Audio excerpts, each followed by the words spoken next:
order. I invite you to join with me in the invocation. Dear Lord, we are grateful for the beautiful weather you have given us and look forward to the end of winter and continuing the season of Lent. Teach us to give up the negative we face in the world today and work to overcome our struggles in this community and our country. We see your amazing touch each day of our life and look forward to your gifts as we move forward. Lord, we ask comfort and healing for those that are sick or grieving. In all that we do, let us put our trust in you that all will be forgiven and all will be protected. We ask this in your holy name. Amen. Amen. Item number 2 is the approval of minutes. Consider approval of the February 19th regular session and February 19th closed session minutes. Move approval. Second. They're under unannounced delegations. Joe Crisco, isn't that Jeff? It's Jeff Crisco. Thank you. Okay. Jeff Crisco, not Joe Crisco.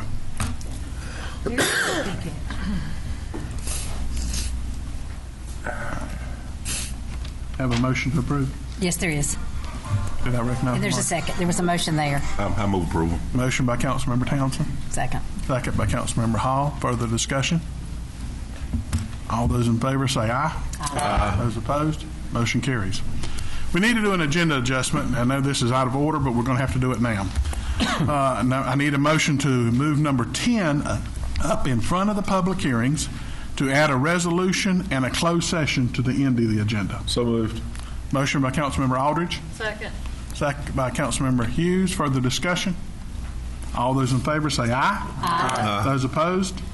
Motion carries. Mr. Robinson, would you come up and let's do item number 10 that we have moved forward, which is comments from the General Assembly 2017 on consistency statements.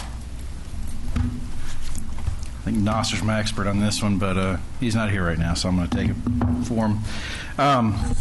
Thank you. There were some modifications to statutes the last year.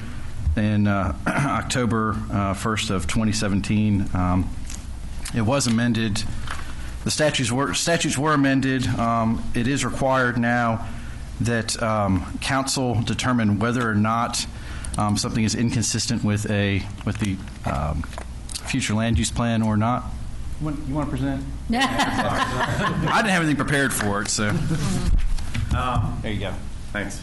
So this is the statement for our consistency statement for land use, 168-383.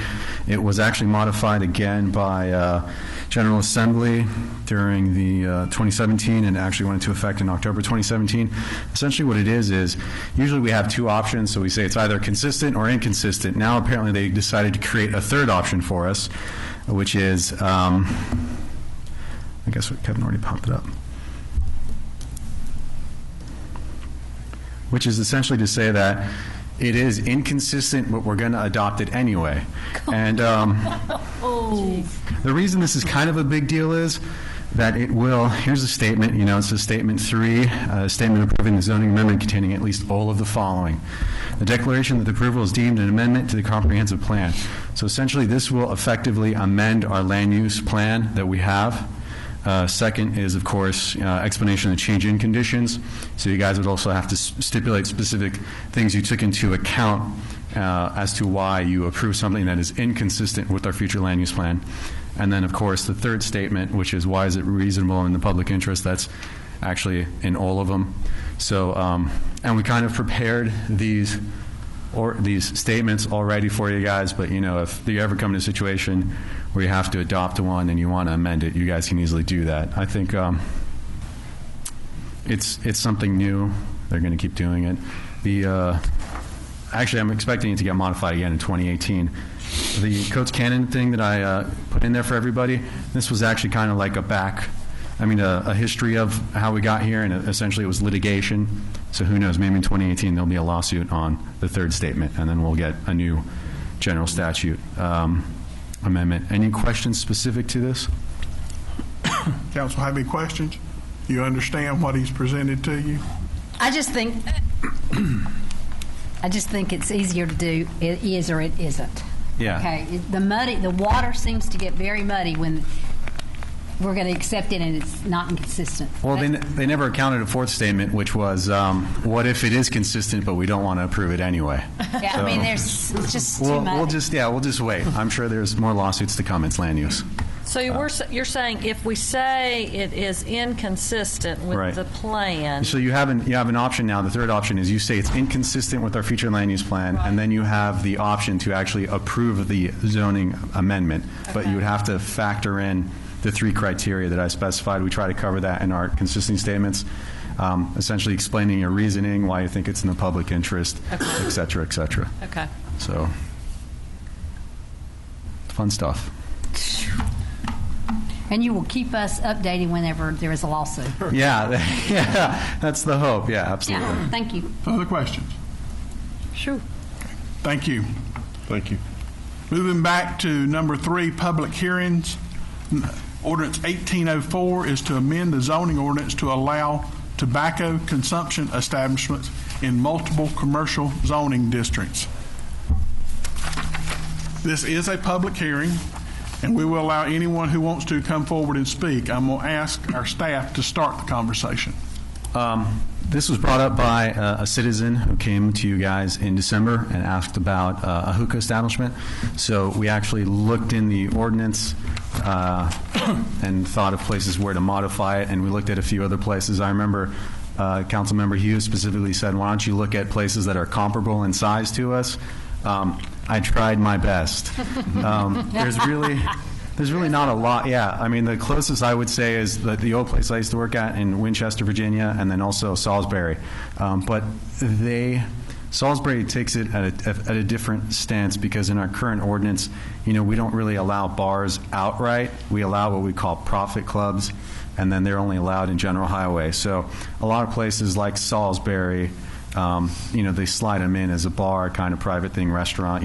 Larger places like Charlotte, it feels like it's an accessory use because they might be a restaurant/bar, and then they also do hookah.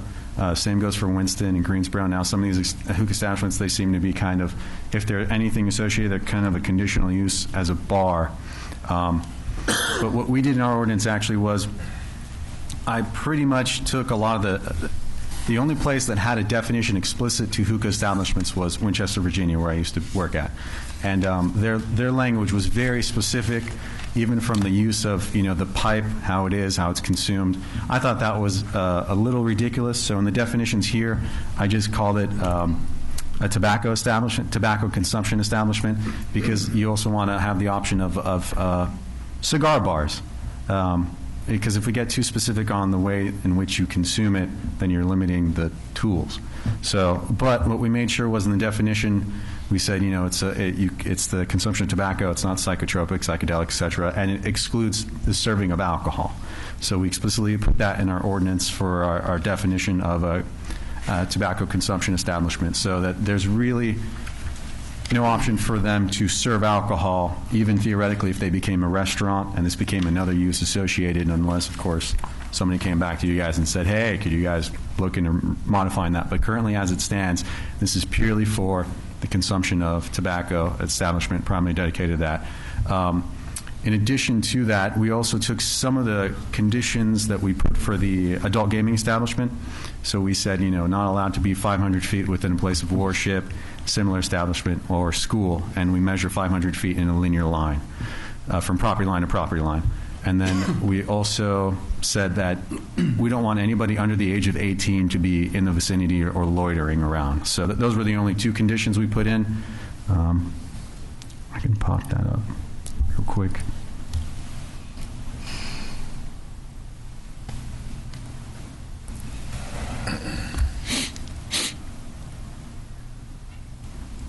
And we made it a by right use, not a conditional use, so they don't have to come in front of you guys to ask to essentially ask for permission. And there it is right there. Tobacco consumption establishments shall not be located in the same building or property or any place of worship, any public or private school, or any licensed daycare facility, or any existing tobacco consumption measured as 500 feet. And then age restriction, no tobacco consumption establishment shall allow, permit, or condone any person under the age of 18 to consume tobacco products or be in a position to supervise the consumption of tobacco. So that's the only conditions non-condition, it's not a conditional use because it doesn't have to go in front of you guys to get approval, but it does have certain stipulations it has to meet. We oddly enough did that with adult entertainment establishments as well. You can open those up here. There's really only one street pretty much in Albemarle that can do it. So In our conversations last time, one of the things that we asked about was legal tobacco. How did you address that versus some illegal illegal tobacco? substance? So Legal substance versus an illegal substance. How did you address that? I'm hoping hoping the definition covers that. So for my definition, I said includes hookah bars, hookah lounges, hookah cafes, cigar bars, cigar lounges, and similar establishments whose primary use is devoted to the on-premises consumption of tobacco or other legal, non-hallucinogenic, non-psychoactive, or psychotropic substances, excluding alcohol. So I'm hoping it'll cover it. So I have a follow-through to that. Go ahead. The act of joules. Do you know what I'm talking about? I These- don't know what these jewels are. A lot of folks, and right next door to us in Cabarrus County, and there are 18 high schools. In each of those 18 high schools, from January till the middle of February, there were emergency calls made to those particular schools. Each one of them had at least one of an e-cigarette piece of equipment that had cannabis oil hooked into it. And since then there has been an arrest. Law enforcement has made an arrest at 2 establishments where they were selling this. But from that has now come the big Juuls. It's called Juuls versus in an e-cigarette. And there are thousands of taste that it's huge. So it is, okay, it's not tobacco, Right. okay? But it is addictive. It can be addictive. And studies are going right now to the long-term effect on it. Right. As with the e-cigs as well. So, and I get all that from the Child Fatality Task Force that I sit on, because it's something that's soon to go to the General Assembly. Okay, so it's kind of in a gray situation right now. So I guess it reminds me of when I was in college, salvia. You guys remember that? It's actually the strongest hallucinogenic out there. The trip only lasts 15 minutes. It was legal, and then they illegalized it in 2010, 2011. So I'm hoping that this definition will cover that. But, right now, Juul sounds like it's kind of in a nebulous area anyway, legally. So if they decide it's illegal, then they just can't do it. But if they decide it's legal, I guess they can consume it. Julles, I do believe. Julles, I believe. Mr. Whitley. Aren't there some state regulations that govern these? In terms of anything, I think cigar bars are specified in there, and it's either a state ordinance or Are we it talking- is the Department of Insurance, maybe. So that might not necessarily be from a use perspective. It might be more from definitely a fire and building code perspective. Because I remember the fire marshal, when I talked to him about this a while back ago, he said, yeah, something came out of Charlotte about the level of monoxide in the air and the proximity to restaurants. So it could be, but I didn't see anything from a land use perspective. It seems more like fire and building code addressed it. I didn't see anything addressing these particular ones, but I think I did for a specific cigar bar, which Okay. is separate. But that was one of my questions. Charlotte did have the ones that they tested, the CO2 level was astronomical. Right. So they're requiring them to put a very large ventilation system in there. Absolutely, and At a good expense. And I think that's that's fire code. That's automatic. So if they were to ever go in and they were going to do this as a, so the citizen that came in, right, and he expressed interest in doing it. He talked to me earlier. I guess he's not here. I know he had some locations in mind, but I told him, I said, before you move in, just getting through this hurdle, you got to deal with building code and fire code, and there's issues going on in fire code and pertaining to Charlotte. So I think the fire marshal and fire code will address those concerns more. This is just from letting it even be allowed, and then the nuances of it, how it's operating, et cetera, will be addressed by those guys. So But that's the if Charlotte has it in their definition that it requires a separate building, which I think Mr. Whitley said. No, that was the cigar bar, if I read that right, in the Department of Insurance. Department of Insurance required that? Cigar bars open after a certain period of time had to be like a freestanding building. But these are not addressed. These are not. A cigar bar implies that there's alcohol. Well, there is in the cigar bar. Those are specific in the law, but these alcohol is not allowed. I think food is not allowed. At the cigar bars? No, I'm sorry. At the hookah bars. What we're proposing. Right. Right. What we're proposing, theoretically, somebody could do a restaurant / hookah establishment, tobacco consumption establishment as two primary uses, but they wouldn't be able to serve alcohol. And I'm assuming the primary use, the person that came in, the intent would be the tobacco consumption establishment. I'm thinking, from my own experience, Winston-Salem had one of these. It was a Mediterranean cafe. And then, at night you could go there, and from, 9 to 11 you could purchase a hookah and have hookah, but they usually wouldn't serve food at that time. Okay, that's what you're saying. The restaurant would not serve food at that? Usually Is that not. the way to get around the law? Because, restaurant cannot have smoking. Right. How are they getting around that law? I don't even, I guess, I don't know. I'm assuming maybe even hookahs are considered to some extent exempt at some point. I don't know what it is. I know that was you literally went outside and you smoked it outside. They would serve it to you outside, but you could also stay indoors and smoke it right where they served as well. So, but that was 2010. Well, see, the law's been passed since then, hasn't it? Okay. I'm not sure about when the restaurants come into play, but I would imagine that. Right. So maybe current laws, like Mr. Whitley pointed out, is that they are currently being addressed through, because I remember the fire marshal brought that up, and he said he would have to research current fire code to see how that would even be addressed if the guy wanted to bring it up. So I said right now it's not a use allowed, so don't worry about it just yet. Pardon the pun, but something doesn't smell right. If all there is to this is somebody going in a room and smoking tobacco, we shouldn't even be talking about regulating and so forth. But what doesn't smell right is that there's got to be something more to that than just sit around smoking cigarettes. No, It's If there isn't, water pipe. yeah. but even that, I don't get it. It's a social kind of event. Some places are more ritzy than others. They'll have couches where you lounge about in it. I was one in Virginia a year ago, and it was right outside the D.C. Metro, and I was with a friend, and it's a nice, fancy establishment. They got leather couches. You just sit there, and then if they're old school, they might offer you tea or even Turkish coffee. They did that in Charlotte. So you just kind of sit around and smoke. There's no other substance besides tobacco, and then usually you put molasses in it, so it makes it sugary and sweet and goes in, and then you get the out of the water, it gurgles. You could put milk in it too. That's not really good. I think there's an age barrier here. There is with me too, though. I think we've done a good job putting this together. What our responsibility is to make sure that we're addressing the issues that we know that are out there, and I think we've done a good job with that. Any business that opens up, if you want to be illegal, you're going to be illegal. It's just a matter of what you do.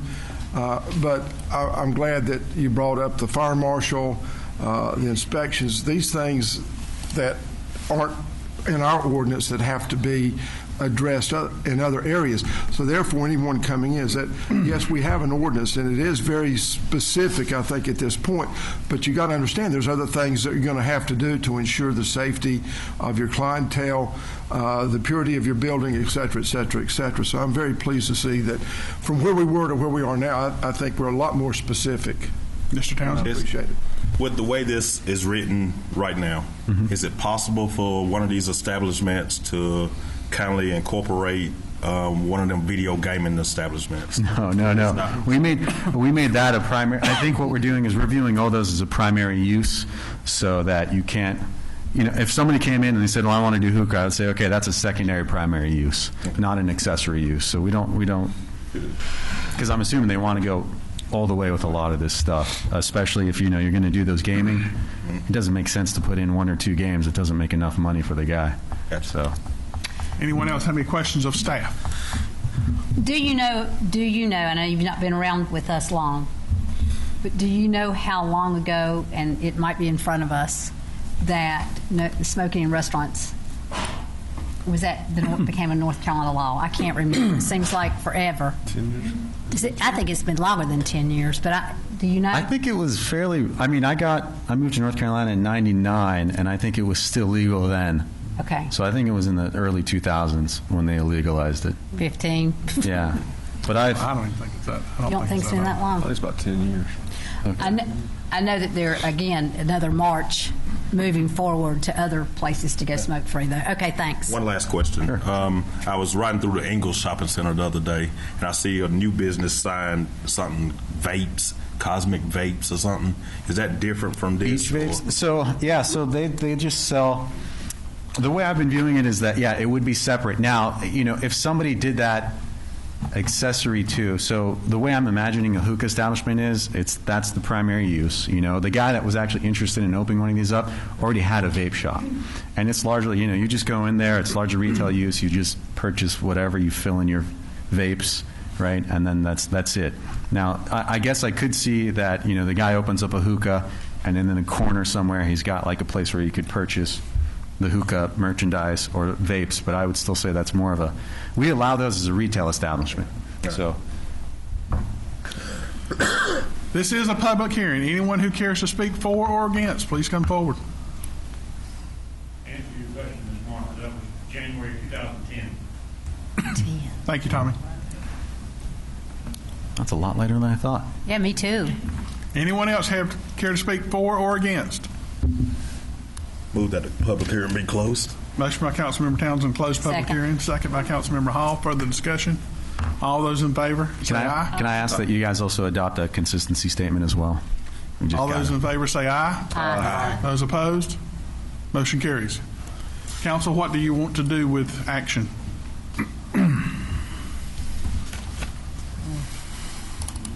I'm concerned. Is there nobody here to argue for it? I don't see any reason to do anything. You had a request as the reason we're here where we're at I tonight. understand that, Yeah. but one person.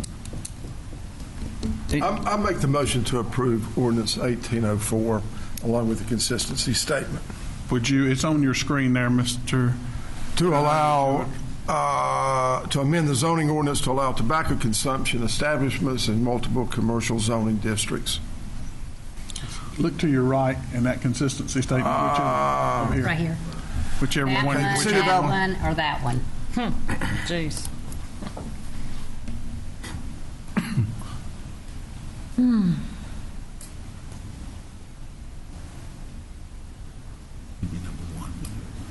It would be the first one. I'd say the first one. You have to read it. We need to read that into the You record. have to read it. The City of Albemarle Land Use Plan 2028 discusses the need to develop sustainable mixed-use commercial with the emphasis on connectivity.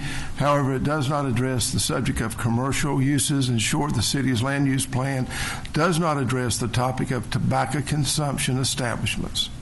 Okay. Have a motion by Councilmember Dry. Second. Second by Councilmember Aldridge. Further discussion? All those in favor say aye. Aye. Those opposed? No. Raise your hands, please. All in favor say aye. Raise your hand. All in favor, raise your hand. 4. All opposed, raise your hand. 4-3.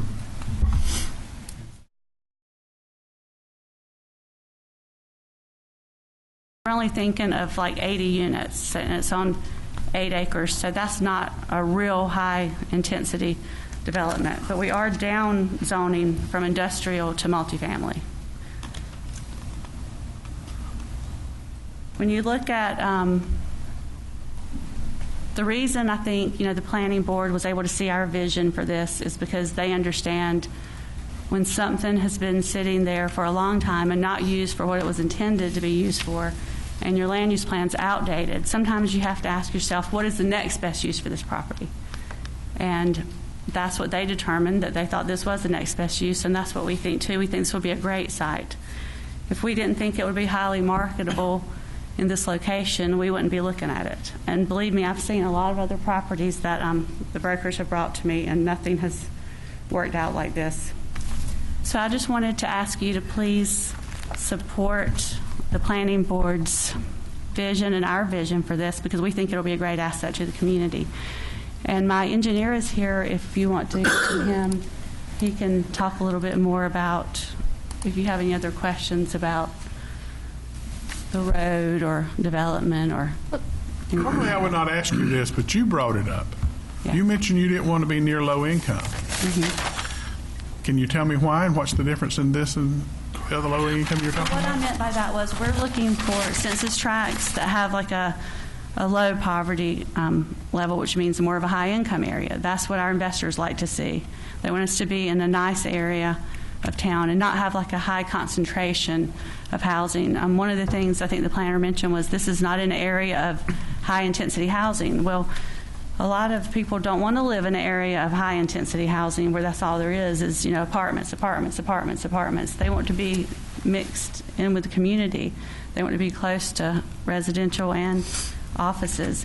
And when I was looking up some of the jobs in the area to see the type of, the type of people we would be serving here, I saw jobs listed for the DSS office. And I was like, how great would it be for someone to be able to live in this community and walk to DSS, which is right there, or walk to the She's actually talking about Social Security. Social Security. Yeah, Social Security. Okay, I thought she was, but she also made that comment, and I was wanting clarification. Yes. Yeah, that's Social Security. Yeah, Social office. Security. Yeah. I'm a little ignorant of all of this nomenclature and everything. We have a thing here called Section 8 housing. Are you saying that would not be Section 8? No, this would not be Section 8 housing. There would be no rental subsidies or vouchers tied to these units. What's the rent? What are you thinking monthly rent? Well, that's not 100% confirmed yet, just because we're still looking at the market and trying to figure out the best place we want to be. But, I mean, I'm thinking somewhere, we'd probably have a mix of 1, 2, and 3 bedroom units, so you could have seniors living here too, or families or individuals. So probably between $630 and $850, $900 for the 1 to 3 Let's get bedroom. back to just the land use. Without So- getting into the weeds, okay? Yeah. But back to the actual, what you're here for.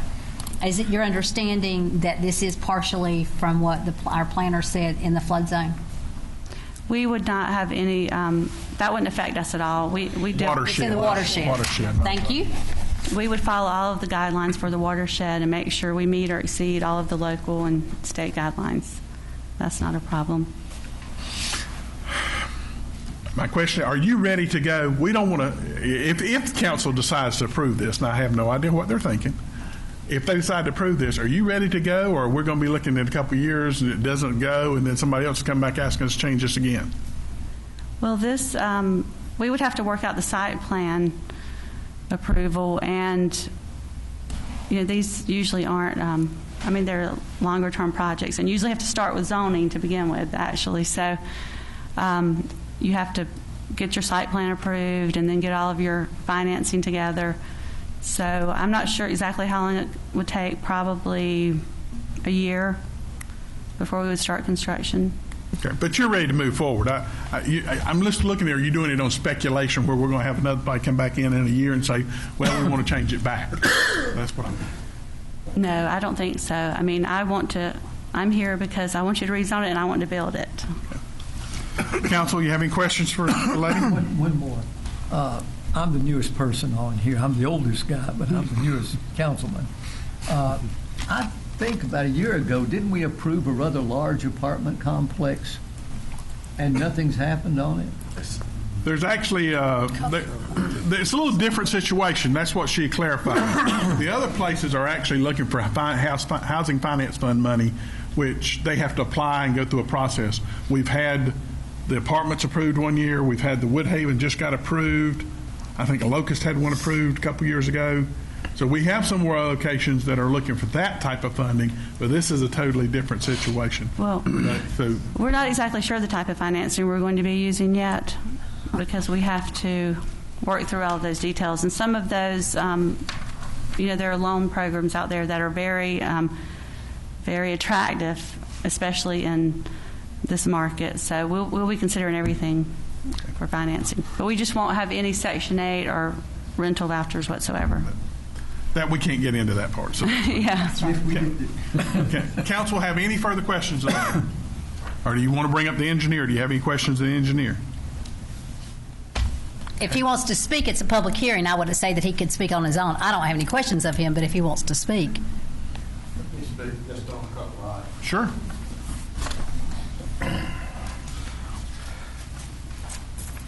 Good evening, ladies and gentlemen. And my name is Harris Gupton. I'm a professional engineer for over 50 years, so I've seen a lot of these come and go. And I've been working with this company and with this lady for about the 20 years that she's been doing it. And we've done projects all over the state of North Carolina, and they've all been successful. She's one of the best. I've worked with some other people that do apartments, but she is one of the best at putting together a good community that the municipality, county, whatever entity it may go in is always proud of it, and it becomes a attractive part of the community.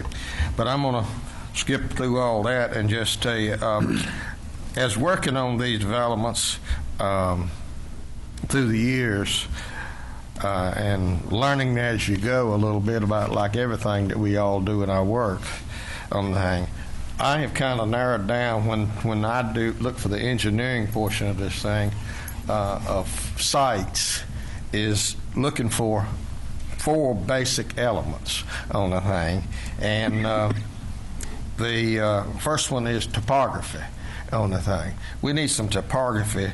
A flat place just does not make a good looking housing project. I mean, it just looks boom, like you're in the middle of Kansas on the thing.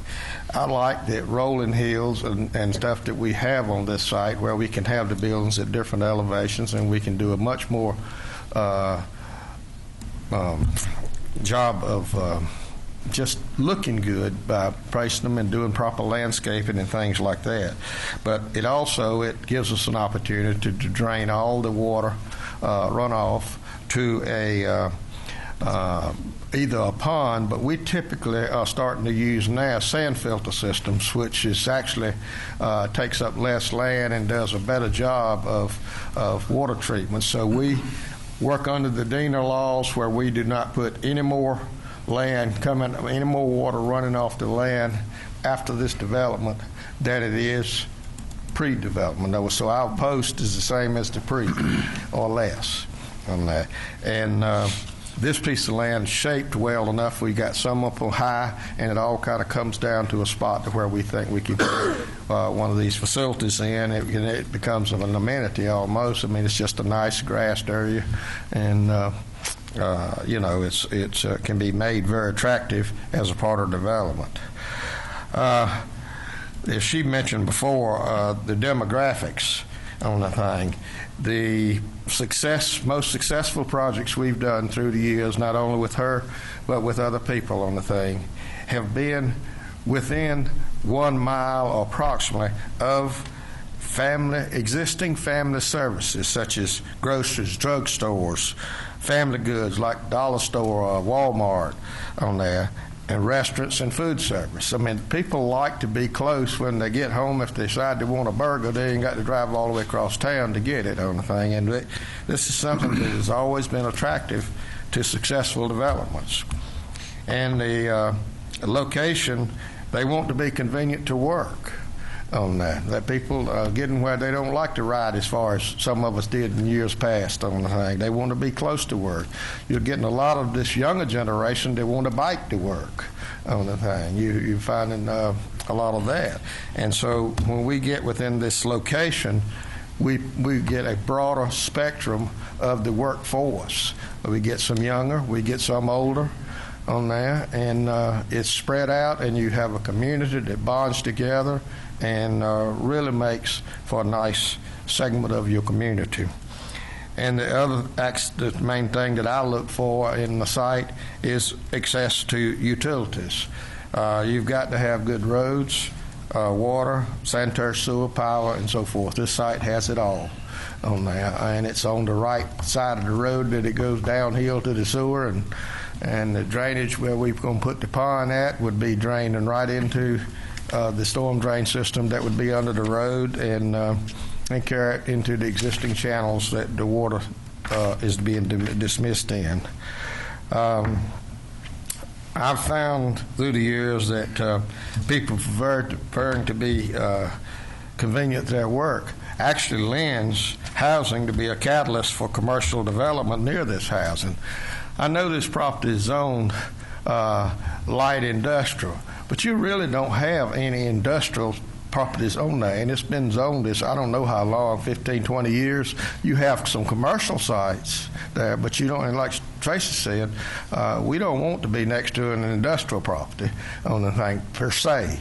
And I don't think that in this type of environment, with the access roads and stuff in there, being an engineer for roads, bridges, and all kinds of stuff for over 50 years, I wouldn't recommend to a developer to put an industrial complex in there. If a developer brought me a property like that, I'd say you need to think twice about it on there before you put an industrial. You can put small commercial, and which is what you have out there.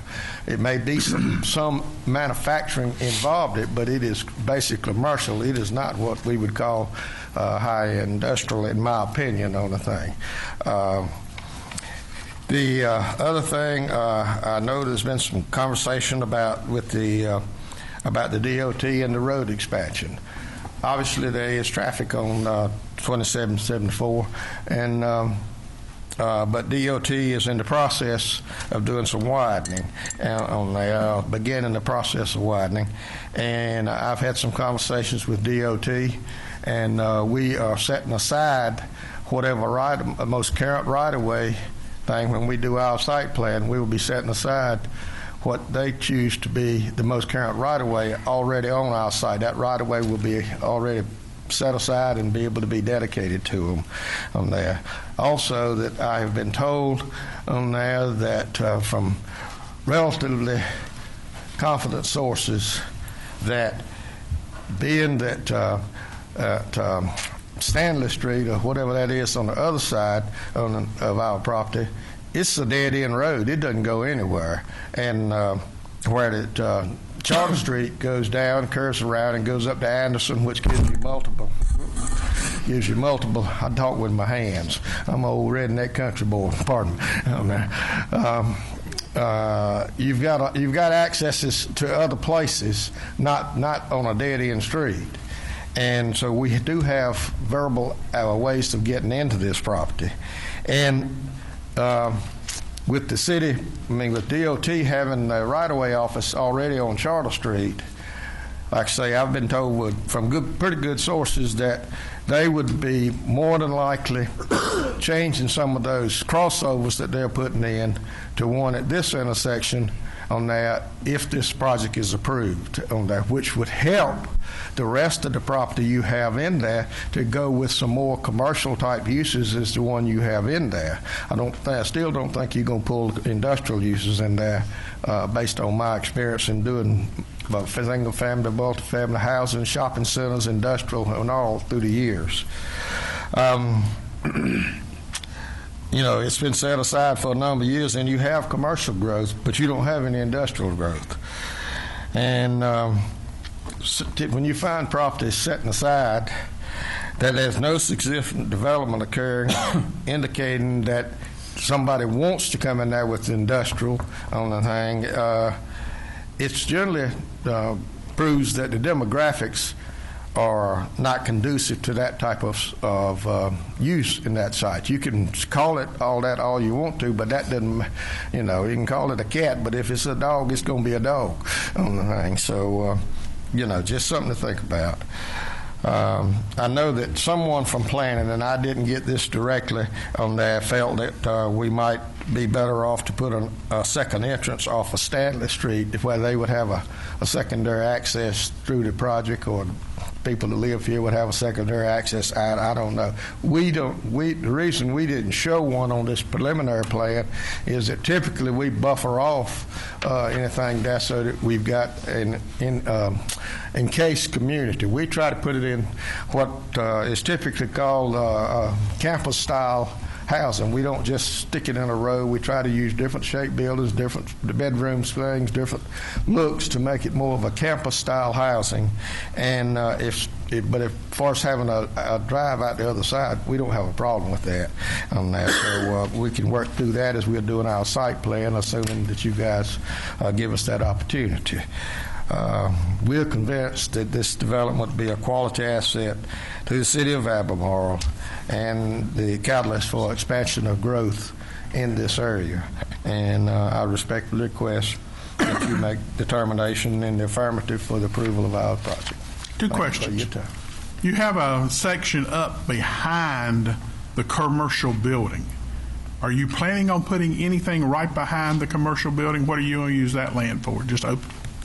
Just open space. Okay. And how close is that apartment next to the commercial building that going to be there? Well, it's way off. We have it pulled way off the line back there. I'm going to say that the commercial building is kind of set from where the property line is to where the building is.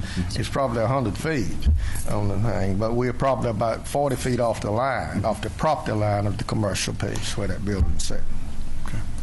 And we will be landscaping around it, and all the way we landscape everything. So you have some kind of buffer between the two? Yes. Okay. Council have any questions? I just say that I think we're still into the weeds. The issue is light industrial to multifamily, so we just to keep us back where we're going, not specifically about the issue about what might be planned. Mayor, I think Kevin had something he wanted to say. No, I was just going to say, it's whenever we get final, preliminary plans. Correct. Or somewhat finalized, we bring it before council anyway, so that would probably be a better time to discuss those details. Right. Okay. Council have any questions of the gentleman? This is a public hearing. Anyone care to speak for or against? Where's Charter Street? Come on up. I'm just curious where the street is. Right past Stanley Gardens Memory, turns to the left. Goes into the Garrison right before the Garrison property. On the sewer lines. Right beyond the sewer line of the creek, right. Yep. That's where all the pink ribbon's been all this time. I don't know if there's any, I don't know about And the that. apartment, there's already apartments there beside it, right? No, there's nothing there beside of it. Oh, okay. Anyone else care to speak for or against? Move it, public hearing be closed. Motion by Councilmember Hall to close public hearing. Second by Councilmember Dry. Further discussion? All those in favor say aye. Aye. Those opposed? No. Motion carried. 6-1. Council, what's your wishes?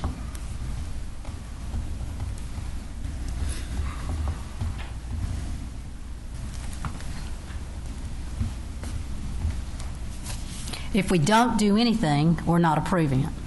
Or is it better, Kevin? Where is Kevin? I think since you have a request, you need to take action So- one way or the other. We need to go one way or the other to clean up ordinance 1805. Is that correct? I mean, we either a motion to approve it or a motion not to approve it. That's correct. Is that correct? Yeah. Then I would make that motion not to approve ordinance 1805 to rezone multiple parcels on Charter Street from light industrial to R8A multifamily residential. Include one of those consistency statements. And the first one, That's saying it is consistent and it is approved. it is consistent And it is approved. and it is approved. Now, do I need to read that It whole? would probably be helpful just to be on the record. Yeah, if let's haven't read it. that into the record. And that the Albemarle City Council finds the actions to not amend. Then that's not the right one. I added the word not amend. Move to the next one. If you're saying not, you need to go with inconsistency. The Albemarle City Council finds the action to amend city zoning map around 112 Charter Street, tax record 22905 and 29876 from zone LID light industrial to R8A multifamily residential district to be inconsistent with the adopted 2028 land use plan. The 2028 land use plan calls for industrial sites on the parcels of interest. The city's R8A zone does not allow for industrial uses. Current LID zoning will assist the parcels of interest reach their intended goal on on-site industrial uses. Based on the aforementioned, not amending the city zoning map would be reasonable and in the public interest. Have a motion by Councilmember Hall to not allow the map amendment. Do I have a second? Second. Second by Councilmember Townsend. Further discussion. Mr. Mayor, when I came in here, I was prepared to think to go along with not approving it. These people have, if we can trust them, and I have no reason not to, if they do what they say they do, I see absolutely nothing wrong with it. In fact, it could be a very nice addition to that end of it. So I've sort of changed my mind during the course of this meeting. And just like Mr. Bramlett, I came in here with the intentions of approving it, but I've heard some things that have concerned me, so I've changed my mind and will not be voting for it. That's the reason I put the motion out there, because it seemed like nobody was going to do anything. Further questions? That's just the second one we've had tonight. Further questions or comments? Okay, I'll take a motion. Please raise your hand. All those in favor of denying the request for a map amendment, raise your hand. 5, those 6. Those opposed to the amendment, 6-1. Council is not in favor of changing this location. I would hope that you would look at some of the other locations that council has already approved for multifamily. Thank you.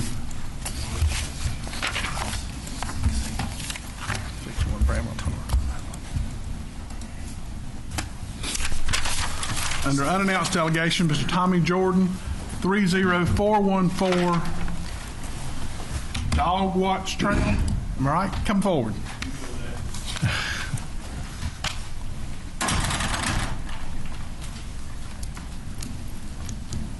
Evening, council. Evening, town. My name is Tommy Jordan. I just came here for a minute tonight. No, it's not a place to talk politics, but I came here to introduce my candidacy for District 3 Commissioner for Stanley County. I've been in this county 9 years this year. Married my wife, which most everybody knows her that don't know me, Dr. Amy Jordan at Bear Creek Vet. We both own small businesses here, raised our kids here. Looks like we're going to retire and spend the rest of our life here. I like where Albemarle's gone, what you guys are doing. Although I'll be honest, I kind of like the idea of that housing development. I'd like a chance to represent you guys in the county. I just wanted to put my name in the plate and say hello to let you know it was, but when the time comes, I'll be a name on the list. So. Can you be specific for folks who are watching? Some of us know where District 3 is, so that folks will. Well, it's I'm running for Joseph Burleson's seat. So if Joseph Burleson is your commissioner now, then I'm running for the chair he's currently got. I'm out on District 3 is out Nelson Mountain Road, golf club out headed to Mount Pleasant. About 73. That's all I had to say. I just like the chance to be part of this county government, and thought I'd come say hello.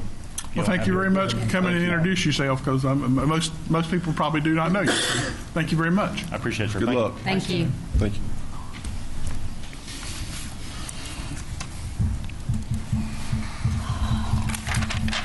Number 5, your municipal calendar is in your agenda. Does anyone have any questions? Hearing none, we'll move on to number 6. This is urban archery public input. We had a request a couple meetings ago from an individual who asked that we reconsider our ordinance on urban archery and lower the amount of land required from 5 acres. His request was 1 acre. Council has the option to do anything there in between, do nothing, or do totally your decision if you want to change any of the other requirements. I've got several people that have already signed up to speak, and I'm going to allow them to come forward And before we do that, can we just also announce that urban archery for this year is over? Yes. Okay, that period of time for calendar 2018 is over. Okay, thank you. I just wanted that up. On Pam Smith, 203 Stafford Drive. Okay, help me out with what that name is. It's Ray Smith. Ray Smith. Okay, how about Ray Smith? Close. Okay. First, good evening, ladies and gentlemen of the council. I just jotted down some notes. Kind of snuck up on me a little bit, but so obviously I live in this city. I've got 30 acres right behind Arbor Way that I've been before council to have developed into my home place. First thing I'd like to say is in no way do I not approve of hunting, right? I'm not a hunter. I absolutely believe in everybody's right to hunt, have no issue with that. I do believe that living in the city provides you certain protections. And one of them, I feel, is hunting. I wasn't sure what the urban archery law was, but I can speak to that it's an issue, right? With having 30 acres, I've got probably 200 beside me, another probably 150 to the other direction. The city holds deer up in the city, right? Poaching's an enormous problem. Now, if you don't live there, if you don't have a big piece of property, you live on a half-acre lot, probably doesn't show up on your radar screen. But it does to me, right? I've got a guy that's got a ground stand that faces my house, right? So I feel like if you're a hunter, we're in Stanley County, go hunt in the county, right? Like I said, I like the protections of living in the city. I don't enjoy, hunters. Certainly don't enjoy somebody who lives on an acre of land hunting, because what that means for me is on Arbor Way, we probably have 30 houses back up to me, which are 30 people sitting on their deck hunting my property, is what it looks like, right? Let me see. I think that's about it. So, like I said, just to recap, like I said, Stanley County is a big place.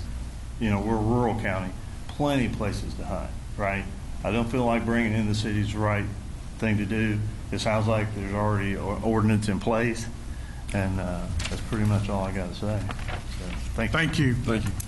David, next time we're out there. Yes. David, come forward and explain urban archery, if you would, please.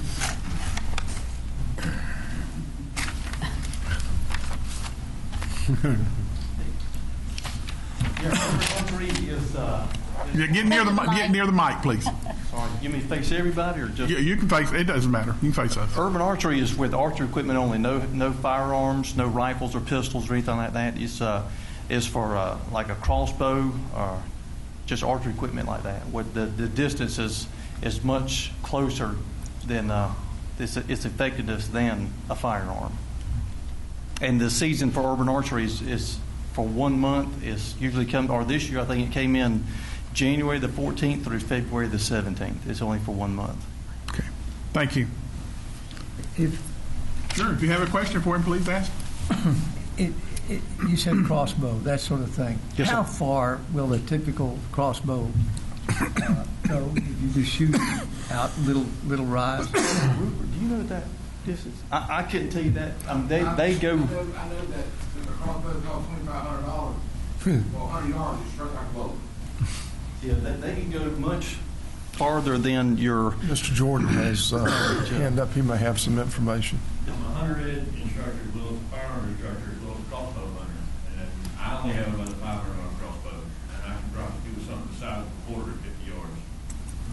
Having said that, it is a close quarters hunting apparatus. But yes, if your concern is, can this thing fall down on some kid 650 yards? Sure, it's possible. Just like it's possible 22 good. But short range, 50 to 100 yards, But the park over here, ricochet hit a rock and roll over there. Like, whoa, I'm just curious.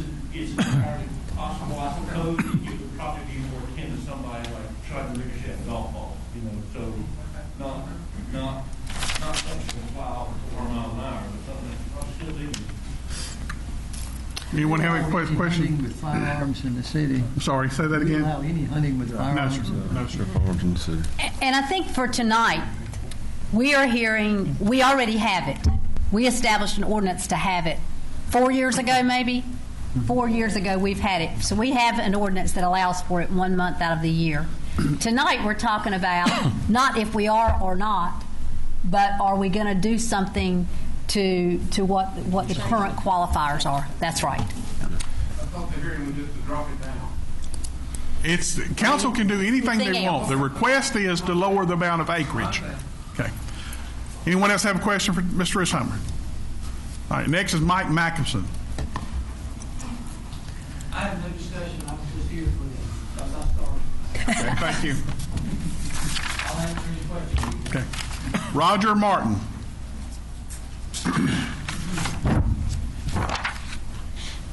Mr. Mayor, members of the council, I'd just like to say with the urban archery, personally, the way it's working now, if your goal is to reduce the number of deer inside the city limits and reduce car accidents and deer problems with eating up flower beds and all that, just to reduce the population, the ordinance we have right now is not going to be effective because of the large requirements of land to do that.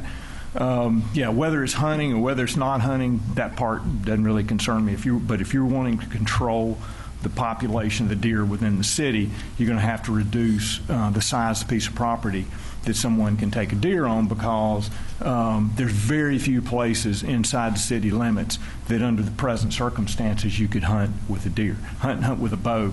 As far as, how far can an arrow go, I'm much more concerned about somebody with a cell phone driving down the road, not paying attention, than I am getting shot with a bow. Also, I'd say the majority of archery kills, even out in the county, out in the wilderness, are rarely the distance between that corner and that corner of this room. I think is in the ordinance, do we not have a height distance? 10 feet off the ground. Right. It's like anything. If people are safe, it's going to be safe. It's no different than the person who's unsafe with a cell phone.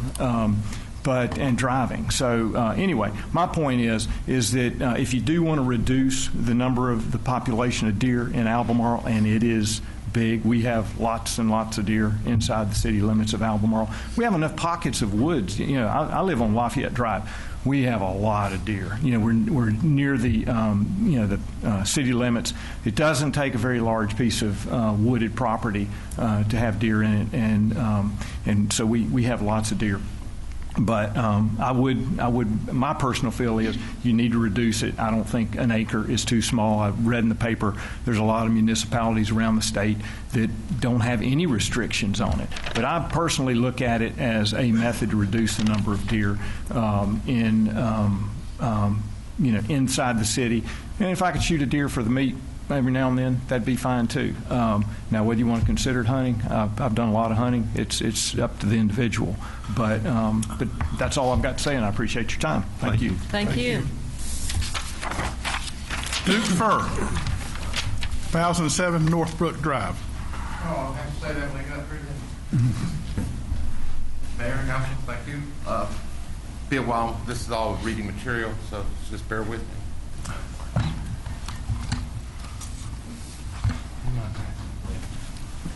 What is this picture? Female sugar on 28 acres on Moss Spring Road. Go please look, everything on the right side, left side, we own. As you will see, it's nothing but a deer killing. Been going on for several years, 10 to 12 carcasses. I have a coyote. I have pigs, carcasses laying everywhere. I have 2 deer stands and a tent on that property. Neighbors say they're not hunting. That's fine. I have to catch them first. Now, my first question was going to be to the council is, this urban archery, are we getting like a discount? Because this is mostly just an insurance thing, in my opinion, is I keep reading on urban archery, and you keep reading the word insurance company. So this is the way to reduce the population so they won't have that many car accidents. I assume that's why the urban archery was created. That's just my opinion from my reading.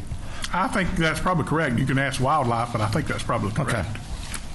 So, to me, it's our deer, so I don't like insurance telling us how many deer we could have. And, oh, by the way, how many deer do we have in this town? Does anybody really know? I know you are. There you are. How many deer do we have in this town? Well, we don't know exactly the number of deer we have. We can kind of just rough estimate. So it was in that material. Well, if I take the wildlife 30 to 44, we should have 609 deer or 471 deer in the city limits. And if you go by the county, we should have 17,380, so 28% of the population of this county would be deer, if we go by your 30, 44 per square mile. No, I'm just saying, you're saying there's 30 to 44 per acre per square mile for your wildlife. 30 to 44. I'm not here, I'm just pointing, I don't want it to go below 5 acres. I think we got hunters that are abused. They'll kill a deer. In the picture, you'll see a 3 dead coyote on your shorelines. They just toss the carcass. All they want from a deer is the shoulder, the hinds. They don't care for the rest. And they'll just leave it on the property and go. Now, there are good hunters and there are bad hunters. So my point here is to leave it at 5. I would like to see urban archery go into the fall and not in the January and February, because deer are pregnant during January and February, and you kill 1, you kill 2 or 3. Great way to get rid of your population. But I just think you should go, since it's the city owns this, not the wildlife, you have your regulations for them. Why don't the cities open up in October and let it go to the end of November? That way the county and the city can hunt together. State law. Urban archery is a state law. Is it really? Yes, sir. Can't be changed. Even it can if the legislature wants to change it. Okay, well, okay. That's not exactly right. Can I come up here and speak? Yeah, please.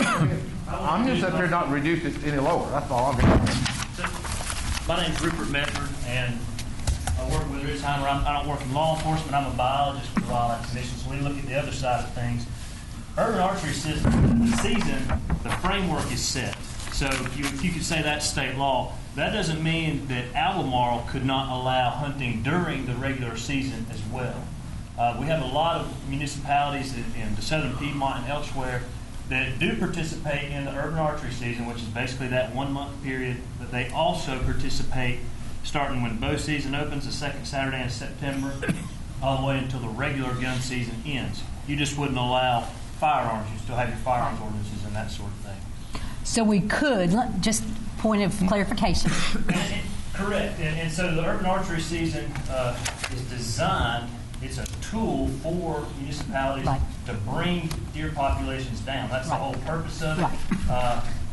In a lot of the state, our deer populations have come down. We've got liberal bow harvest, but cities, nature of the fact that they've got these firearms ordinances, have kind of become de facto sanctuaries. Now, like I said, a lot of townships have allowed urban archery hunting during the regular season as well. I'm not here to tell you guys what to do, but if your goal is reducing deer numbers, I would recommend it from a biological perspective. So we could then increase the actual period of time, continue having the January to February like that, and then have I like to limit it to January and February. So we don't have any problems with the number of population. Since the state lowered the numbers you can take this coming year, the population is still there. I know they've put amounts on how many you can get this coming year. Yeah, there are parts of the state that have, particularly on the coastal plain, that have experienced some pretty significant declines in harvest, as much as 40%. Here in what we call Wildlife District 6, we've not seen that. Most of our counties, in fact, we had 2 counties that had record harvest this past year. Stanley County's kind of just been floating since about 2013. Pretty high harvest. These reductions in harvest are not reflections of your urban deer populations. Those are your protected deer populations. So those are the places where your deer populations have continued to grow. Right. Within the city limits. That's right. Yeah. I believe your home area up in the mountains has had a very great decrease in deer population. There's a disease called CWF is hurting too, the hoof. And it's sort of interesting because you'd think in the mountains it would be much more. a different topic, but yeah, you are correct about that. And the disease you're referring to is probably EHD. No. We haven't seen a lot of that in recent years in our part of the world. Other parts of the state, it's been significant. That's where you quit allowing deer to eat corn-fed because the saliva spreads it. You're talking about CWD then. Yeah, that's it. It's That's been it. detected in North Carolina. Oh, okay. We don't have any reason to believe that that's here. Mr. Mayor, I think there ought to be a point of clarification here. Council did not come forth with this. It was brought to us. The request came from the... Yeah, I wanted to clarify that because we didn't on our own. I'm not against hunting. I just don't think Albemarle's ready. Some people in Albemarle are not ready to do the urban archery because they don't provide by the law. That's my point I'm trying to make. We don't want no hunting on our land.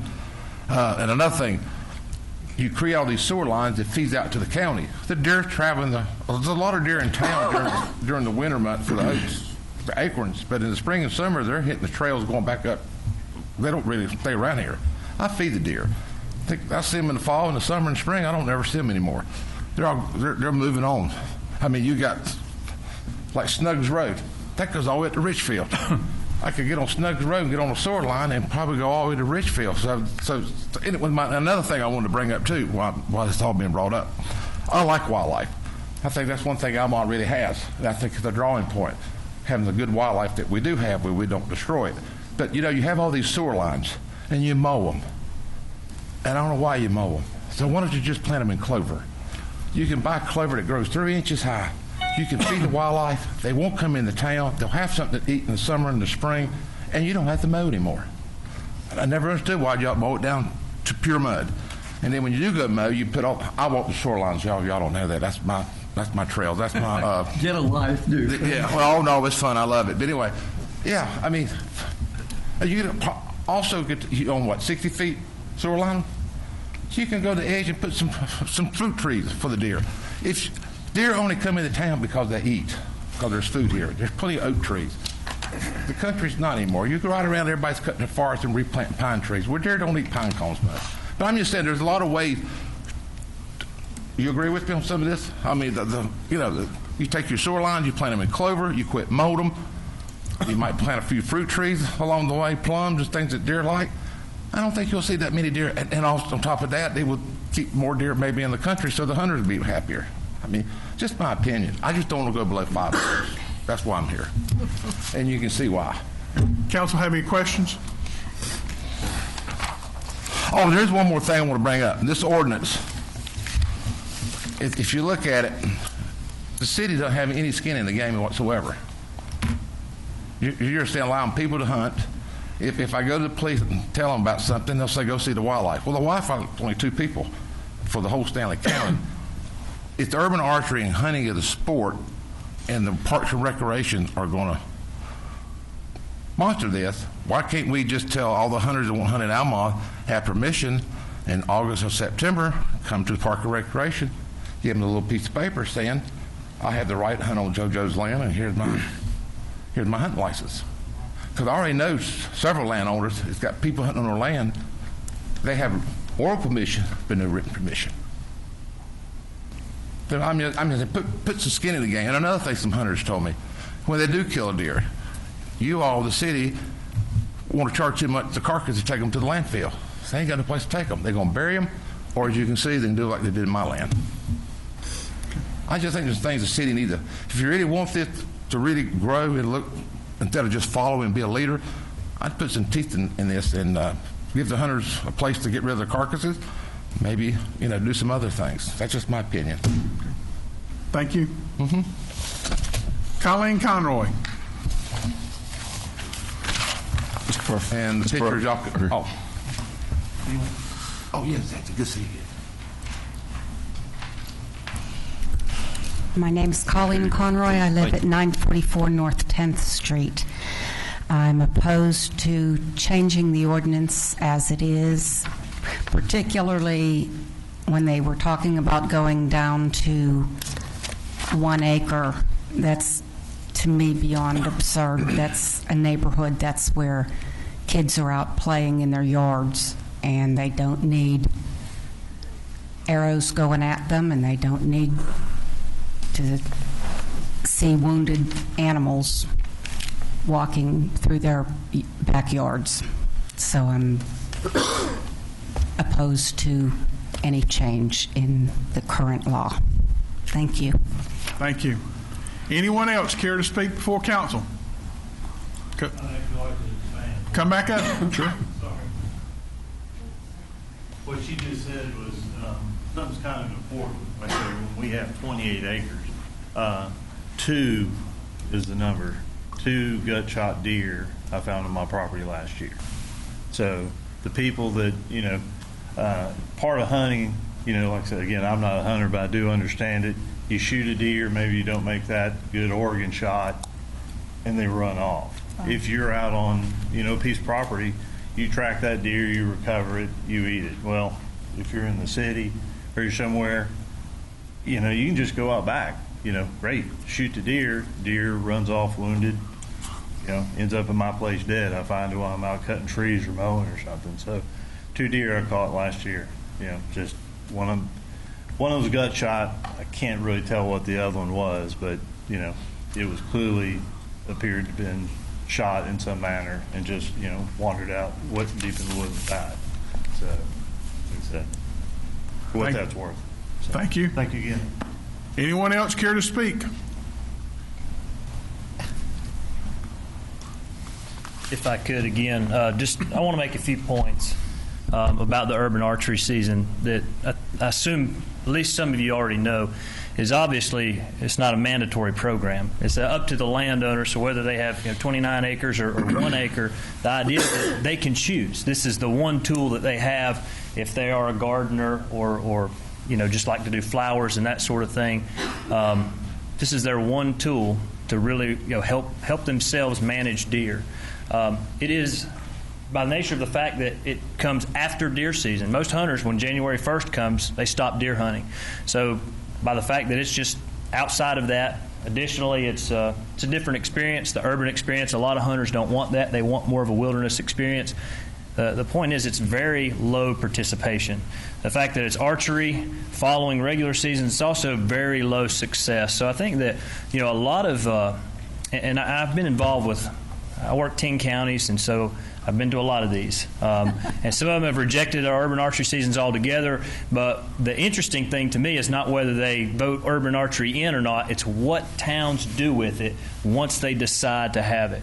Because you've got all manner of restrictions. And I think to some extent, part of your guys' job is to create restrictions. I mean, you choose, what people can do in certain areas and that sort of thing. And so it seems to me, in my experience bouncing around, that it's human nature that when a restriction comes up, that human creativity takes over and more restrictions are made.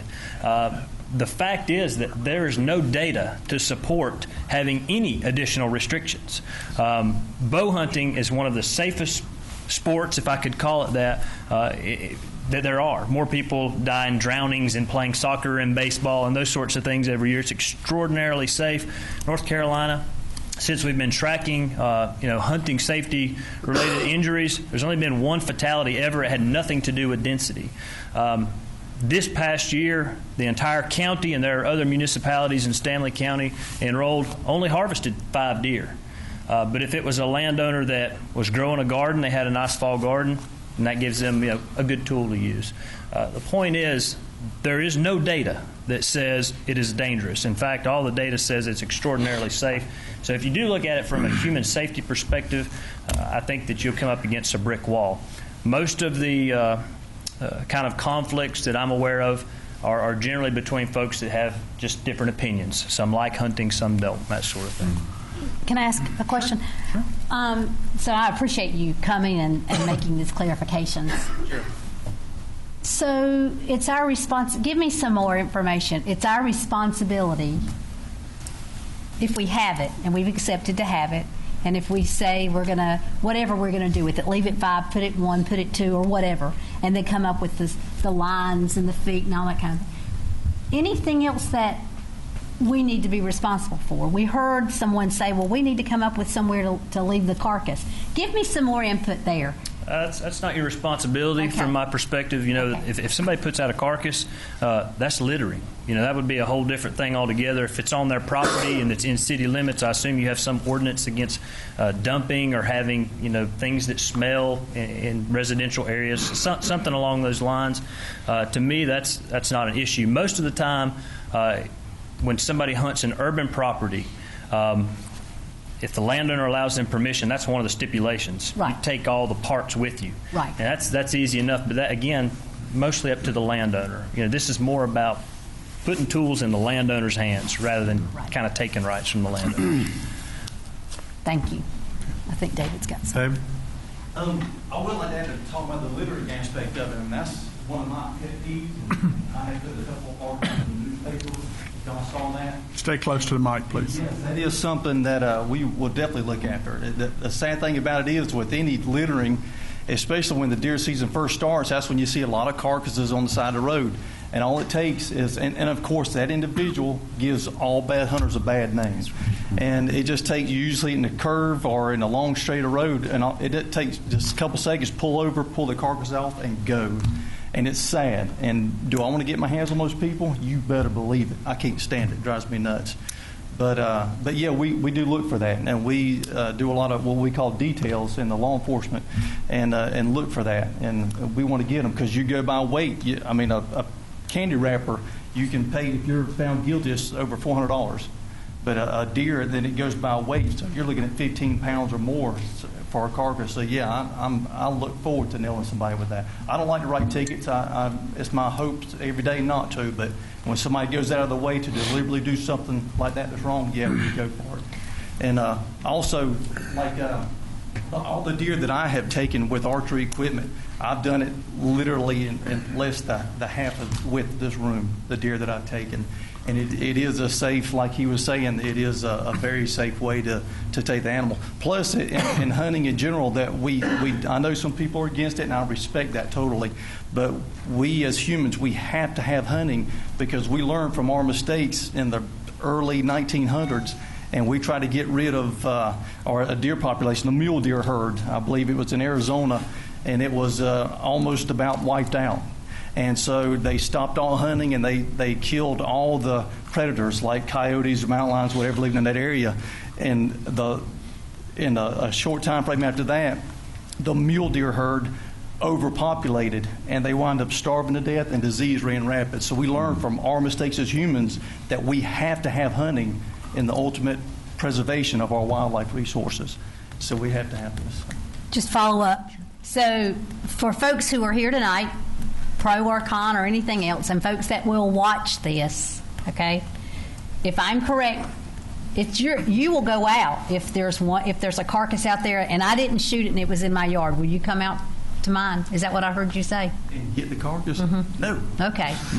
So if that happens, though, David, if someone were and nobody had permission on my land to shoot, okay, and I had one end up in my yard, what do I do with that? Then you're responsible for whatever it is. Any littering that takes place on your property, that's your property. Yeah, you need to get rid of it. If it's in the street, then call DOT. I think they pick it up. So you might want to drag it out in the street or something. Just pick it up. Okay. Thanks, David. Anyone else care to speak?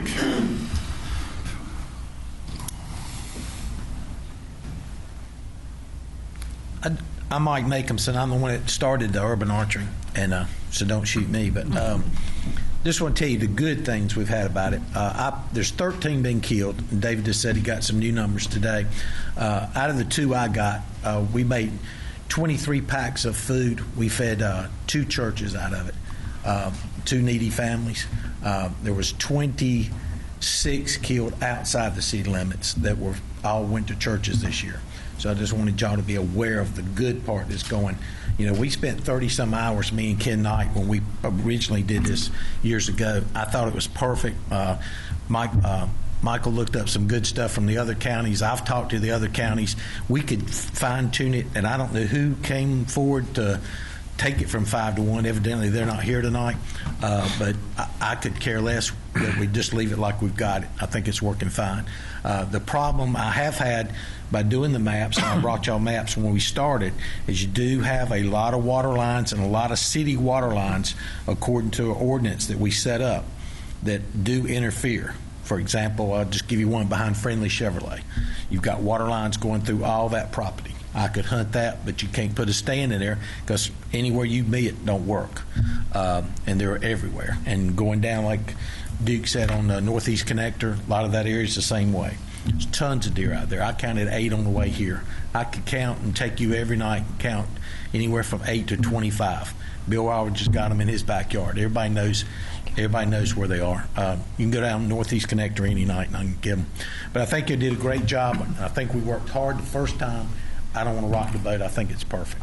Mike, give me your address before you leave. My address, 32108 Austin Road, New London. Thank you. 1 mile out of the city limits. And so when you came, and I know that there was some discussion years ago when you and Ken, but you primarily came and led the battle there. Well, I was just nominated. That's okay. We took 5 because it was real stringent. And we have looked at folks that are around us. For instance, Concord is a 2-acre. Correct. There's another one. Mount Pleasant is a 2-acre. And supposedly their numbers of whitetail per square mile are the same as ours, right. 30 to 44 or whatever. Right. That's what theirs is now, yes, 2 ma'am. acres, with the 10 and with the 250 on the side and that kind of thing. But I'm hearing from you, when you all came years ago, was the desire to help decrease the population? Was that one of the reasons you all came? We were to take out some of the population. Right, to decrease the population. Yeah. Decrease it, yeah. You said increase. Decrease. Decrease the population. Well, That's it's the part same of the thing. I'll give you an example. You Warri Point every year, David will tell you they've had to go in and take out deer. They're capturing the deer and taking them to Indian reservations, everything else. I mean, we're having to do that all over. I mean, it's just something that's happening. But you're going to have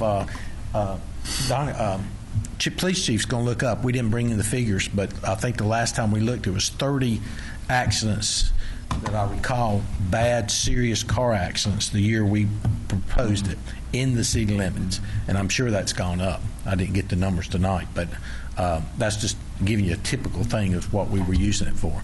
But Michael did a good job comparing it to all the other cities when we were looking at it. And I think we've done a great job. I don't know who come up with the reducing the acres. It's not going to matter. Like I said, if you're going to shoot off your back porch, you're breaking the law anyway. But the 10 feet and thing we did and all that's safe. Right. Everything's good on it, so. Thanks. And I shot 2 out of the 13, so I was happy with that. And I could have shot 10 more this year. I have 8 on camera, and coyotes are going to be your next problem. There's tons of coyotes in town. I've got them on every camera that I've got out, so. I had 7 cameras out this year, and I could bring you tons, over 1,000 pictures on one camera. Anyway, I enjoyed it, and I appreciate your time, and I think y'all did a great job years ago, and I think we need to leave it like it is. Thank you. Anyone else care to speak? Michael, will you review all of our restrictions at this point? Sure. Let me, the part that refers to or regulates urban archery that we already have in place is also contained in a larger section involving firearms, fireworks. So let me just jump ahead to the section that deals with urban archery. So it says hunting by bow and arrow or crossbow, collectively called archery, as defined by North Carolina Wildlife Resources Commission, is permitted on private property only during the archery seasons, deer urban archery season, as established by the North Carolina Wildlife Resources Commission.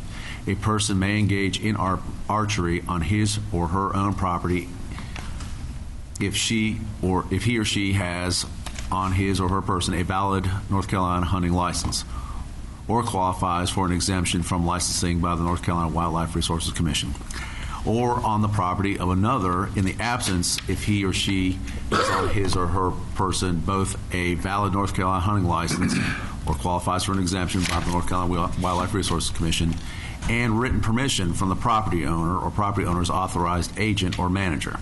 So basically meaning you can hunt on your own if certain conditions are met that we'll get to, but also if you have the permission of somebody else. Parcels of tracts, parcels or tracts of land that are either owned by a person engaged in archery or for which that person has been given written permission to hunt shall be referred to as areas of consent. Archery may only occur within areas of consent when the following requirements are met. Archery must be conducted from a permanent or portable elevated platform at least 10 feet above the ground. Areas of consent must be greater than 5 acres in area and may be comprised of contiguous parcels or tracts. No arrow shall be discharged within 500 feet of any residential dwelling, school, church, commercial building, governmental property, occupied structure, street, park, or other recreational area, nor shall any arrow be discharged within 250 feet of the perimeter of the area of consent. No arrow shall be discharged from or onto any city water, sewer, or electrical right-of-way. Hunters shall make every reasonable effort to track wounded animals for the purpose of completing the harvest and recovering the carcass. There is a valid hunting season in effect for which the hunting license applies at the time of the bow or crossbow is discharged. The hunter adheres to all applicable state and local regulations. The person discharging the bow or crossbow exercises reasonable regard for the safety and property of other persons. And that's the extent. Thank you. Anyone else care to speak? Council, when we got this request, we asked to have a public input session. You have now had that. It's now in your hands. Do you want to take action, or do you want to leave it as is? Mr. Mayor, if I may make just a couple of comments. First of all, I'm not really a hunter, so I don't really have a deer in this fight. But I'll tell you that in looking at the deer density between Albemarle and Concord, it's exactly the same as Councilmember Ms. Hall was saying, 30 to 44.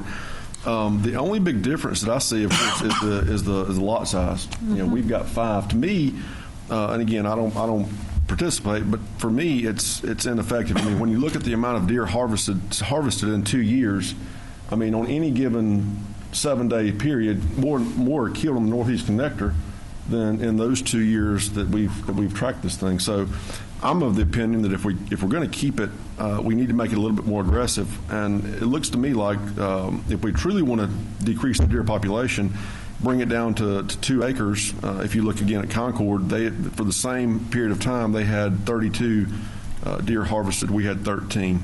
Same deer density per square miles.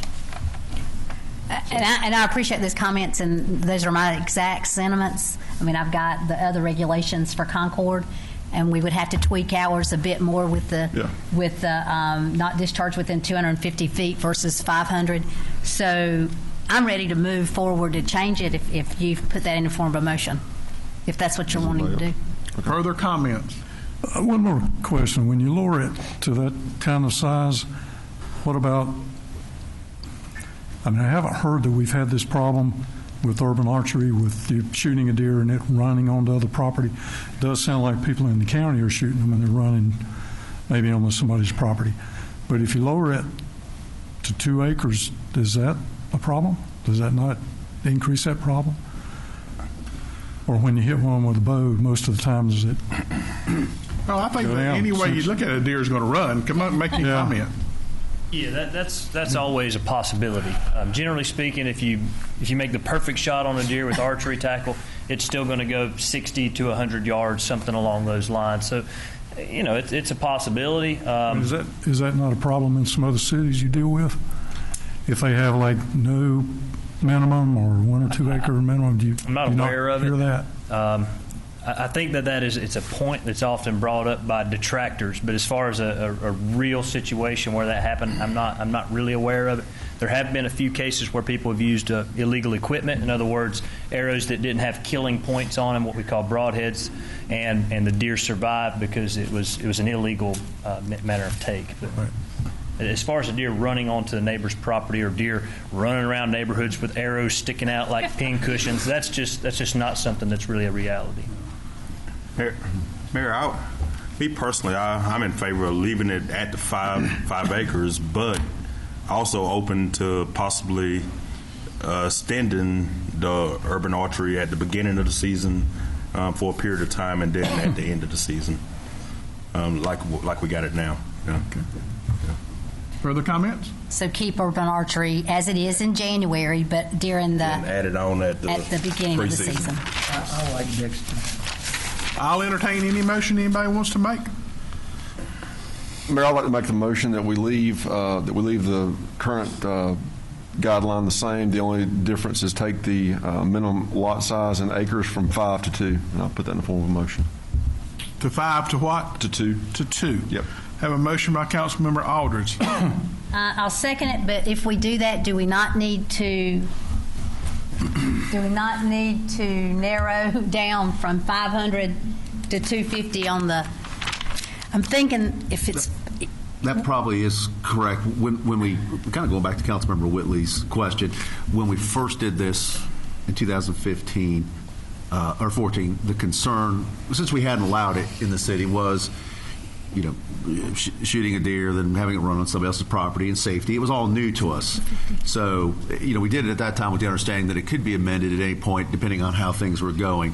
So we did put the 250 feet into a property before that can happen. And just some real rough math, a 200 by 200 lot is 1 acre, or approximately 1 acre.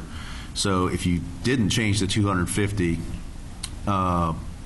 if you didn't change the 250-foot setback onto the interior of a lot, if you've got a 2-acre lot, depending on how it's shaped, you got a perfect square, you're having a 2-acre lot become area of eligibility of up 1 acre. Well, and I'm not even talking about the perimeter as much as I'm talking about not discharged with two. I'm reading from Cabarrus. I'm reading for Concord right now. Allow the area not discharged within 250 feet of a house, school, church, or any other occupied building, street, where right now ours is 500, to decrease that from 500 to 250. Is that okay? Exactly. Then I will second that motion. Sure. 2 acres and 250. Are you amending your motion to include to lower the 500 to 250? 250 feet, yes, sir. And I have a motion by Councilmember Aldridge to reduce it to 2 acres and to lower from 500 to 250 feet of a dwelling, school, church, commercial building, government property, or an occupied structure, street, park, or other recreational area. I have a second by Councilmember Hall. Further discussion? All those in favor, raise your hand. Those opposed? 4-3. And we will. What you're approving tonight is council to bring you back an ordinance at a future meeting. Okay. Thank you, everyone who spoke. Another unannounced delegation, Doug Craig, 1960 Monza Drive, request for a change of a stop sign. It was 4-3. Guys.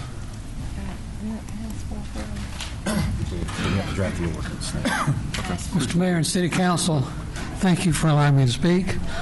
Before I begin, I would like to commend the Albemarle Police Department on their handling of the potential incident that could have taken place at Albemarle Middle School. I thought they did a remarkable job in diffusing the situation. Thank you. One thing I've learned in my 42 years of teaching was that if you take a problem to the administration, you'll get much better results if you can also take a solution. So I would like to say that I live at the intersection of Monza Drive and Pond Street in the Eastwood Park section. There is a problem with traffic going through the stop signs at this intersection that I think could be greatly eliminated if the signs were put on the opposite corners. From that intersection, we live west of the intersection, just 1 block, and the road dead ends in our front yard. So we are the only ones coming up that part of the street. I always stop at that intersection, even though I do have the right-of-way, because there are quite a few neighbors over there and people traveling through who don't. I have talked to all of the neighbors on that intersection. They all have no problem if the signs were changed. it would also eliminate the possibility of people getting tickets over there. The police department has been patrolling that area, but it's a very low-traffic area because there are so few ways in and out. And I realize they can't spend more time there than they have. But I do think that there are no other stop signs on Pond Street at all. And once you go through that intersection heading north on Pond Street, the road dead ends within a block. So it's just a question of safety, really. We've had several deaths in that area with houses in that on that intersection. The new families moving in have small children, and I don't know if that they're not going to be in a position of having to watch out as much for cars if that traffic pattern, I think, has changed. It's not saying the parents don't watch out for them. The parents are usually out there with them, but when they don't slow down and go through that intersection, it does create a hazard. Thank you. Council, have any comments? Is it something that we should probably ask the police chief to look into? Does council have any comments from Mr. Craig? But I appreciate you coming, and we'll move forward now on our next step. All right, thank you. Chief Bowen, would you investigate that and bring back a recommendation to council? Yes, sir. Yeah. Thank you. And will we let Mr. Craig know when it's coming back? Sure. If we've got your information, as soon as the night that we hear the recommendation from the police chief, we'll let you, yes. Number 7, consider qualification of firms for providing a comprehensive utility rate and cost of service studies. Mr. Leonis, are you coming forward?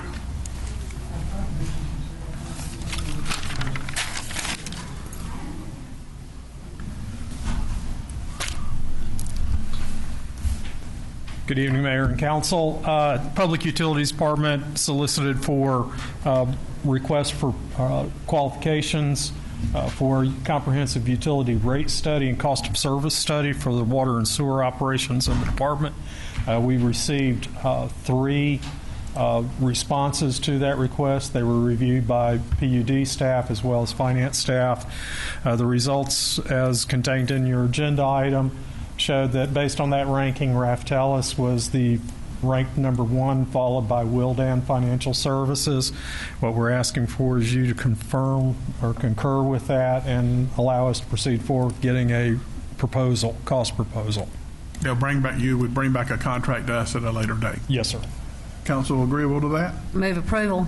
Second. Motion by Councilmember Hall, second by Councilmember Townsend. Further discussion? All those in favor say aye. Aye. Those opposed? Motion carries. Number 8 is to consider a change order number 6 to the construction contract with Dellinger for the US 52 water treatment plant rehabilitation project. Oh, really? It is a small change order. Relatively small. Yeah, really. And it came about, if Mr. Leonis will tell us, after the inspection. During the final building inspection to issue the certificate of occupancy, the handicap ramp that was installed on the north side of the building, the rise and fall of it was of a degree. It was 2 inches over the limit, and the building inspector at that time required us to put a handrail in on the ramp. So that is the purpose of that change. That's the county building inspector, all right? Yes, ma'am, it okay, is. Thank you. So we're looking at a $2,000 handrail? Yes, sir. It was an aluminum metal with toe board. Something like that? Sir? Doesn't have gold in it or anything like that? No, sir. Aluminum handrail gets kind of, it can get pricey. Move approval of change order number 6. Motion by Councilmember Hall. Second. Second by Councilmember Hughes. Further discussion? All those in favor say aye. Aye. Those opposed? Motion carries. Number 9, consider proposals for a new electrical control house and relay equipment at the Carolina delivery point. Council, is this, the projects that we had here, this was in our current year budget. This is the control house and relay station, control the switching and the delivery point itself. The equipment there is well beyond its service life. As a matter of fact, the existing control house is just about to the point of not being safe to enter. And so what this does, this provides us replacement for that. Again, like I said, it was in our current year budget, but given the way that our electric fund is and some of the tightness and some of the reduction in sales that we had, we wanted to make sure council was fully aware of this before we proceeded forward. So are we, in layman's terms, we're just moving money within the budget? They're not moving anything. It's in the budget. He's just wanting you to know before he orders the equipment. And so if you have any questions. Okay, so, but we don't need to do anything with it. If he has the authority to move it, then we don't need a motion then, do we? Budget, right? It's in the budget. It's in the We wanted budget. council to know that he was doing it FYI. because of the issues that we were having Okay. with the electric fund. I guess my question is, then we don't need I think council should take a vote just to approve it, just for clarification. Second. Motion by Councilmember Dry, second by Councilmember Hughes. Further discussion? All those in favor say aye. Aye. Those opposed, motion carries. Thank you. Thank you.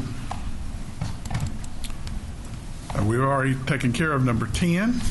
Number 11 is consider adoption of the Capital Improvement Plan 2019-2023. This is the same plan that you have been provided previously. Council has had an opportunity to review and make comments. It is just, we need to formally adopt it. So moved. Second. Motion by Councilmember Hall, second by Councilmember Dry. Further discussion? All those in favor say aye. Aye. Those opposed? Motion carries. Number 12, consider attendance at Electricity's annual conference. I know this seems to be a little early, but we need to do that to make sure that you get your hotel rooms. This should be August. And it's not January. It's August. It's Okay. August. Yeah. Sorry about that. I was like, we get to go twice? Cool. I know. What I was thinking. I'm in, Michael. So I also need to know if anybody else is going Spouse to is be going. registered. I mean, council has to Council has to but pay it. you have to register. But we need to register you. I'll let you know, Mr. Hughes. I'm going. Okay. I'll let you know in the morning. Okay.